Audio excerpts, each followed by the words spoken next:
ભારત હું દક્ષા વિજય હાથલિયા આંબલિયા ઘેડની હાલમાં સરપંચ તરીકે ફરજ નિભાવું છું અને આજે હું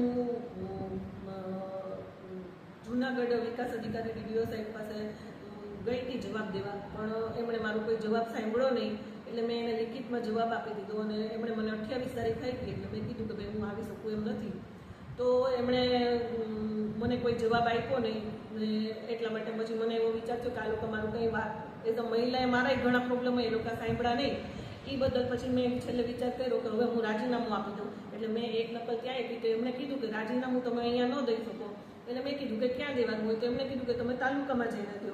એટલે હું અહીંયા તાલુકામાં આવી, અહીંયા ટીડીઓ સાહેબને મેં કીધું. એટલે એમણે મને પહેલાં તો બહાર બેસાડીને પછી હું અંદર ગઈ ત્યારે એ લોકોએ મને તરત પૂછ્યું નહીં, 2 મિનિટ એ લોકોએ એનું કામ પતાવ્યું અને પછી એમણે કીધું કે તમે શું કરવા આવ્યો છો. એટલે મેં કીધું મને હું રાજીનામું દેવા આવ્યું છું. તો એમણે કીધું કે તમને ખબર છે રાજીનામું કોને દેવાય?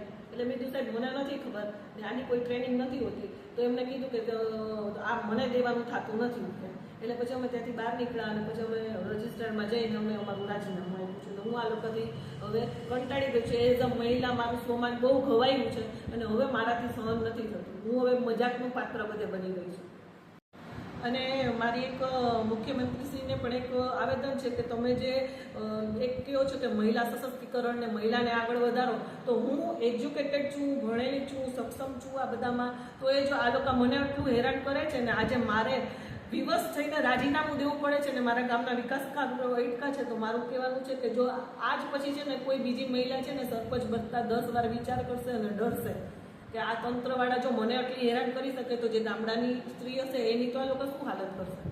તો મારે નમ્ર વિનંતી છે કે તમે આમાં કંઈક કરો, નહીં તો એવો સમય આવશે કે કોઈ મહિલાને કોઈ માન જ નહીં મળે.